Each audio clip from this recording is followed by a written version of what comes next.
많이 본 기사를 통해 글로벌 기업 소식과 산업 트렌드를 알아보는 덕으로 인사이트 시간입니다.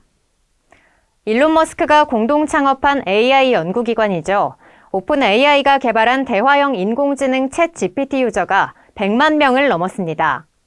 챗 GPT는 채팅을 통해 궁금한 것을 질문하면 인공지능이 이를 인식하고 해석해 답변을 주는 서비스인데요.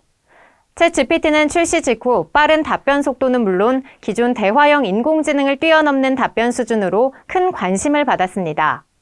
하지만 코딩 관련 부분에 오류가 발생하며 일부 질문에 대한 답변이 편향돼 우려가 제기되고 있는데요. 오픈 AI는 챗 GPT가 범용 인공지능으로 넘어가는 초석이 될 것으로 보고 추가 개발에 속도를 낼 계획입니다. 그럼 기사 속 내용 더 심층적으로 알아보기 위해서 홍성일 덕으로 기자와 함께 이야기 나눠보도록 하겠습니다. 안녕하세요. 안녕하세요. 네, 챗 GPT 유저가 100만 명이나 넘는다고 하는데 네네. 이 구글 검색이 사라진다 이러한 이야기도 나오고 있거든요. 근데 이 챗 GPT가 현재는 그러면 뭐 단순히 검색용으로만 사용을 하는 건지 아니면 뭐 또 다른 기능이 있는 건지 어떻게 사용이 되고 있는 건가요? 일단은 숫자는 기사를 쓰고 나서 저도 들어가 봤지만요. 100만 평을 넘어서는 느낌일 정도로요. 일단 서버 자체가 지금 많이 뭐라 그래야 되지? 사용량이 많다는 안내문도 나오고 있을 정도로 되게 많이 관심을 받고 있고요. 네.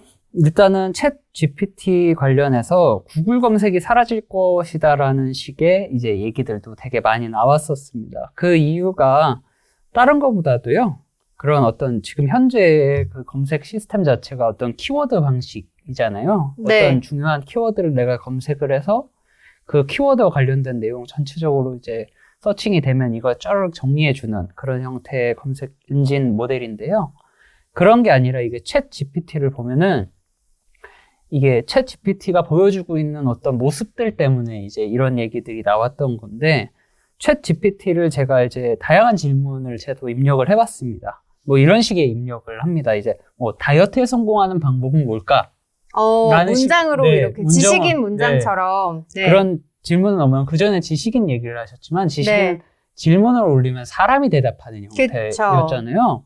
근데 다이어트에 성공하는 방법은 뭘까? 뭐 금리가 높아지면 어떤 투자를 해야 될까? 뭐 이런 식의 질문을 남겼을 때 이거를 AI 인공지능이 이걸 처리를 하는 형태로 이제 답변을 하는 겁니다. 이거에 대해서 답변도 뭐 기존에 있던 것처럼 뭐 단답 형태가 아니라요.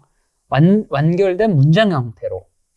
그러면 네. 정말 사람이 대답을 해주는 네, 것처럼 그런 느낌으로 대답을 긴 문장으로 네. 대답을 해주는 거네요. 그렇게 대답을 해주는 겁니다. 그렇게 되다 보니까 지금의 이제 어떤 구글 검색 형태, 검색 엔진 형태가 아니라 지금 내용을 넣으면 거기다가 뭐 이런 방금 전에도 말씀드렸다시피 그런 식으로 답변이 오고요. 뭐 어떤 뭐 자바스크립트나 HTML 같이 어떤 코딩과 관련된 어떤 프로그래밍과 관련된 질문을 넣으면 관련된 코딩을 해서 이제 출력을 해주는 형태가 됩니다.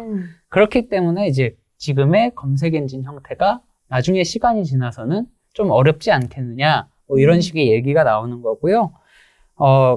물론 아직까지 챗 GPT가 한계가 조금 있긴 있습니다. 아직까지 뭐 데이터가 완전히 다 된 것도 아니고 그 다음에 뭐 오류도 있고요. 뭐 기사에도 작성했지만 여러 가지 좀 약간의 문제점들이 아직 있기 때문에 지금 뭐 당장의 검색 엔진을 뭐 대체한다거나 뭐 그렇다라기보다는 향후에 이런 챗봇 형태, 인공지능이 내 궁금증을 문장 형태나 어떤 긴 서사를 가진 형태로 했을 때 이걸 가지고 세밀하게 내가 원하는 질문에 A부터 Z까지 이렇게 답변을 해주는 형태로 넘어가지 않을까 하면서 이제 구글 검색 엔진이 없어질 것이고 대체될 것이다 뭐 이런 식의 얘기까지 나온 걸로 알고 있습니다. 그러니까 네. 지금 기존에는 이렇게 키워드를 검색하는 방식이었다면은 조금 더 구체적인 이제 질문을 통해서 답변을 얻을 수 있는 방식인 거고, 네. 또 이제 조금 더 컴퓨터와 좀 대화를 할 수 있는 그런 그렇죠. 방식으로 네. 발전이 되는 거겠네요. 네, 챗봇은 저희가 지금까지도 되게 많이 사용해 왔었고 여러 가지로 이제 챗봇을 사용하는 경우가 많은데요. 뭐 어플 중에 뭐 심심이라는 어플도 있었잖아요. 그런 것처럼 뭐 대화를 하는 어플들이 있었지만 요번에 챗 GPT는 제가 봤을 때는 이것보다 조금 더 단계가 높은 형태를 보여주고 있습니다. 네, 그리고 이제 이 챗 GPT가 기존 인공지능보다는 뛰어난 답변을 자랑한다. 아마 이제 앞서서 말씀해주신 맥락이랑 일치를 할 것 같아요. 그러면 기존의 이제 인공지능보다 좀 더 발전된 기술이 적용이 됐을 것 같은데 구체적으로 좀 어떠한 기술이 여기에 사용이 됐을까요? 네, 일단 챗 GPT에 대해서 소개를 좀 간략하게만 하면요.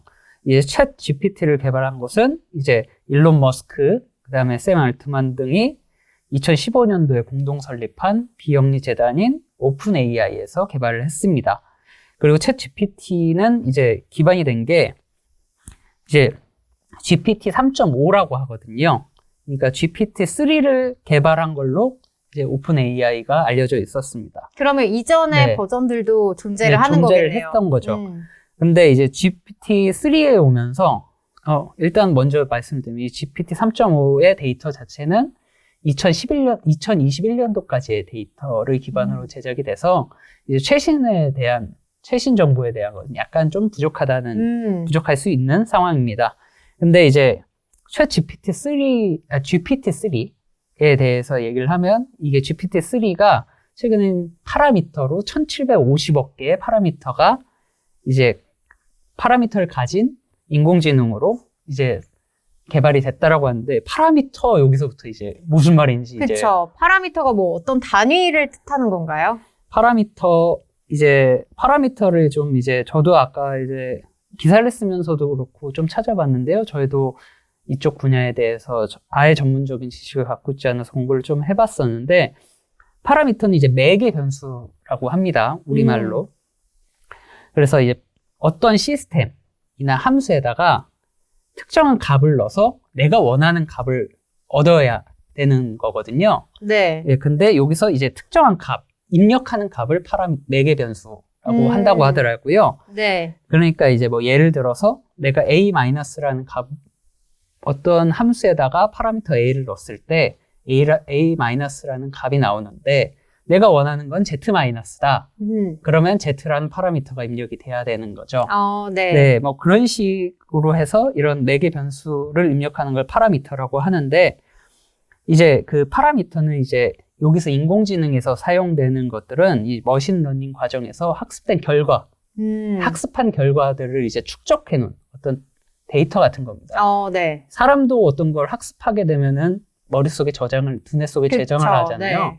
그래서 이걸 가지고 나중에 어떤 새로운 상황을 만났을 때 자기가 갖고 있던 지식을 가지고 이 상황을 판단하게 되는 형태로 저희가 생각을 하게 되는데 이제 거기서 이제 저장돼 있던 거를 파라미터라고 할 수 있습니다. 인공지능에서는. 그래서 이거를 가중치값, 웨이트라고도 하고요. 네. 그래서 이제 파라미터 값이 높다라는 것은 얼마나 이 인공지능이 많이 학습을 했느냐. 라는 그러니까 데이터가 많이 쌓여 있다. 이렇게 해석을 하면 되겠네요. 이제 파라미터 값이 높다 뭐 이런 식으로 얘기를 하는데 그렇다 보니까 이 파라미터 값이 높으면 사람들이 이제 뭐 유런과 유런 사이를 뭐 연결해서 이게 많아서 이제 여러 가지를 알게 되고 이런 걸 저장한다고 하는데 그러니까 실제 사람의 뇌처럼 그런 거죠. 근데 GPT-3가 초창기 버전의 스몰 버전에서는 1억 2,500만 개 파라미터였지만 지금 현재 이게 1,750억 개로 늘어난 겁니다. 굉장히 많이 늘어난 거죠. 네, 계산이 안 될 정도로 많이 증가를 했네요. 그러니까 이렇게 되다 보니까 어떤 사항이 주어졌을 때, 값이 주어졌을 때 이걸 판단할 수 있는 근거가 늘어나게 된 겁니다.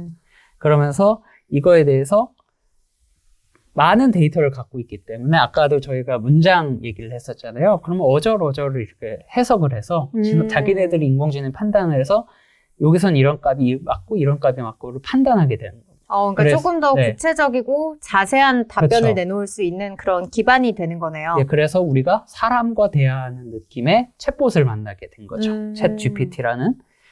그리고 이 파라미터 값이 이제 오픈 AI가 내년에 GPT-4를 내놓는다고 예고를 하고 있는데요. 이 GPT-4의 경우에는 파라미터가 최대 100조 개가 될 거다라고 오. 얘기가 되고 있습니다. 근데 굉장히 단시간에 이거를 많이 늘릴 수가 있는 건가 봐요. 단시간보다도요, 이 회사가 2015년부터니까요. 이미 한 17년, 8년 가까이를 꾸준히 연구해온 결과고요.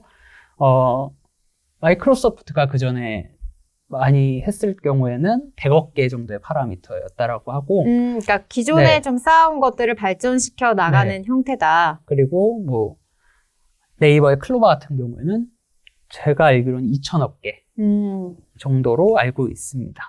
네. 네. 그리고 이제 또 기사에서 범용 인공지능 이러한 얘기가 또 나왔었어요. 근데 이 범용 인공지능이라는 거는 또 자세하게 어떤 걸 말하는 건가요?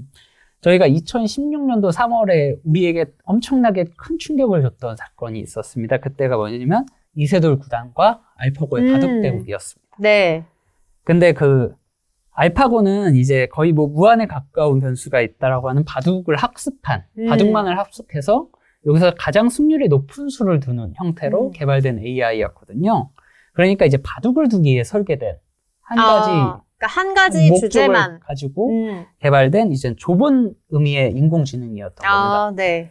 근데 이제 그렇기 때문에 이제 이세돌 구단이 나중에 와서 TV 프로그램에서도 얘기했던 걸로 기억하는데, 바둑을 두고 나서 이제 서로 대국한 상대들끼리 서로 복기도 하면서 이 수를 왜 뒀는지도 이제 알고 이런 커뮤니케이션 과정들이 없었다는 거죠. 그게 너무 힘들었다라고 얘기를 하는 겁니다. 왜냐면 알파고는 그런 기능이 없었기 때문이죠. 그냥 단순히 바둑을 두는 거에만 초점이 맞춰져 있던 거죠. 이 수가 승률이 높다. 이것만 판단을 하는 거죠. 제일 높은 판단 수만 내리기 때문에 다른 것들이 안 됐던 겁니다. 근데 반면에 범용 인공지능은 여러 가지 특정한 문제만 갖고 있는 게 아니라 사람이나 뭐 이런 높은 지능을 구현을 해서 이제 다양한 상황에 맞춰서 생각과 학습을 할 수 있게 만들어진 인공지능을 범용 인공지능이라고 하는 거죠. 그러니까 아까 말씀드렸던 것처럼 이세돌 구단이랑 바둑을 두고 나서 이 수를 왜 뒀는지에 대해서 커뮤니케이션이 되는 인공지능이다. 뭐 이런 느낌으로 이해하시면 될 것 같습니다. 그러니까 한 가지 주제라기보다는 또 그 주제에 나아가서 커뮤니케이션까지 할 수 있는 여러 가지 거의 대부분의 거의 모든 상황에서 이용될 수 있는 인공지능을 얘기를 하고요. 그래서 인공지능의 어떻게 보면 궁극적인 목표 중에 하나라고. 근데 이렇게 되면은 이제 거의 사람과 같은 형태로 이제 기계가 움직이게 될 수도 있을 것 같은데 이렇게 되면 좀 인간이 위협을 받게 될 수도 있지 않을까요? 그 부분에 대해서도 이제 요번에 이 챗 GPT가 나오면서 이제 일론 머스크나 이 같은 공동 창업자였던 샘 알트만 같은 사람들이 얘기를 한 거죠. 일론 머스크 같은 경우에는 챗 GPT에 대해서 정말 무섭게 좋다라는 표현을 했고, 이 범용 인공지능 얘기를 하면서 10년 내 샘 알트만 같은 경우는 10년 정도면 인간의 노동력을 대체하는 인공지능이 나올 거다, 출현할 거다라고 얘기를 한 거고요. 제가 예전에 이 로봇 관련 드라마를 한번 본 적이 있었는데, 그 로봇이 이제 직접 인간처럼 생각도 하는 거를 넘어서 감정까지 가지게 되더라고요. 이런 거를 보면 좀 나중에는 이제 그런 것까지 좀 발전이 돼서 인간을 좀 위협하지 않을까, 저는 이러한 생각도 들기도 하는데 아직까지는 뭐 그 정도의 단계까지는 아닐 것 같고. 그렇죠. 근데 아직 개발 속도가 굉장히 빨라서 가능성이 없는 이야기는 아닌 거네요. 네, 그 감정이라는 부분에 대해서는 인간의 감정도 왜 일어나는지를 잘 모르는 거잖아요. 그렇죠. 네, 그렇기 때문에 이제 이 부분에 대해서는 향후에 이제 어떤 식으로 기술이 개발될지는 좀 우리가 지켜볼 필요는 있겠지만 아마 아주 먼 기간이 걸리지는 않을 거다라고 볼 수 있습니다. 네, 그리고 이제 마지막으로 이 일론 머스크가 트위터와 오픈AI 사이의 이 수익 구조에 대한 논의가 필요하다. 이러한 이제 그 문장이 있었는데, 그럼 이 오픈AI를 통해서 수익 창출도 지금 뭐 되고 있나요? 기본적으로 이 내용의 자체에 대해서 일론 머스크가 가타부터 정확한 설명을 하진 않았습니다. 네. 근데 이제 뭐 물론 이제 트위터를 인수한 지 얼마 안 됐고 사건 사고도 많기 때문에 뭐 혼란스러운 상황을 얘기했을 수도 있지만요. 근데 여기서 일론 머스크가 한마디 한 게 오픈 AI는 여전히 오픈 소스, 그러니까 무료로 소스를 제공하고 있고 다 오픈으로 해서 제공하고 있고 비영리 단체로 시작을 했고 이건 여전히 유지되고 있다라고 얘기를 했습니다. 그렇게 얘기를 하니까 이제 사람들이 거기 트위터나 이런 데다 질문을 한 거죠. 그런 거 아닌, 뭐 변하는 게 있느냐? 뭐 이런 식으로 얘기를 했지만 가타부타 얘기는 없었고요. 오픈 AI가 처음에 설립됐을 때 사실 일론 머스크는 인공지능 발전에 대해서 굉장히 우려를 표하면서 이 인류에게 어떤 무기가 될 수 있는 AI를 만들겠다 뭐 이런 식의 내용을 얘기하면서 오픈 AI를 만들었거든요. 이 부분에 대해서는 앞으로 향후 좀 볼 필요가 있다라고 생각을 하고요. 뭐 일단 뭐 쭉 얘기를 해봤지만 이렇게 저도 요번에 이제 이 기사를 작성하고 인공지능 관련된 걸 좀 보면서 어떻게 보면 굉장히 무섭다라는 생각이 들더라고요. 그렇죠. 아무래도 방금 전에도 말씀하셨듯이 이게 또 오랜 시간이 걸리는 게 아니라 좀 머지 않았다고 생각을 하니까 이 기계의 발전이 도대체 어디까지인지 좀 저도 위협적으로 좀 느껴지긴 하는데. 예. 그렇죠. 왜냐하면 인공지능은 지치지 않거든요. 사람은 지치지만요. 그 말이 더 무섭게 다가오네요. 어쨌든 이 수익 구조나 이런 것들은 지금은 뭐 무료로 제공은 하고 있지만 향후에 좀 서비스가 바뀔 수도 있는 가능성도 좀 볼 수 있겠네요. 이게 오픈 AI라는 회사 자체의 성격을 완전히 바꿔야 되는 거여서요. 네, 좀 지켜볼 필요가 있는 것 같고 또 어떻게 보면은 이 트위터, 그러니까 지금 이 얘기가 나온 게 이제 오픈 AI에 있는 챗봇이 인공지능이 학습하기 위한 데이터를 트위터에서 가져오면서 사실 트위터에 있는 데이터라는 거는 개개인이 올린 글이잖아요. 그러니까 이 데이터에 관련 이 데이터는 누구 거냐? 예, 이런 논란도 있을 수 있기 때문에 네, 여러 가지로 이제 고민을 해볼 필요가 있는 겁니다. 최근에 뭐 인공지능과 관련해서 뭐 그림, 화풍, 음악을 만드는 AI 뭐 이런 것들이 나오잖아요. 네. 근데 그들은 그걸 학습을 하기 위해서는 다양한 그림을 봐야 되고, 그쵸. 다양한 음악을 들어야 됩니다. 그렇기 때문에 이제 어떤 아티스트들이나 창작자들한테서 이거 내 화풍이고 내 음악인데 이런 걸 도용하는 거 아니냐라는 비난도 나오는 목소리도 나오고 있는 거거든요. 그러니까 서비스뿐만 아니라 이 학습하는 자료를 가지고 그렇죠. 저작권 논란이 어떠한 있는 거죠. 이제 비용을 지불할 것이냐 이러한 논란이 또 있을 수가 있는 거네요. 네, 그래서 이 부분에 대해서는 추후에 아마 인공지능 데이터 관련해서도 많은 논의가 있어야 될 거고 어떤 데이터에 대한 그런 가치를 평가하고 이거에 대해서 지불하고 이런 부분들도 아마 추후에 더 충분히 논의가 있어야 될 거라고 생각합니다. 데이터 사용에 대한 어떠한 기준이 마련될 수도 있는 거네요. 네, 여기까지 이제 오늘 기사 속 내용 짚어봤고요. 오늘은 챗 GPT를 통해서 인공지능 기술에 대해 자세하게 알아봤습니다. 오늘 준비한 소식은 여기까지고요. 지금까지 더구로 인사이트였습니다. 고맙습니다.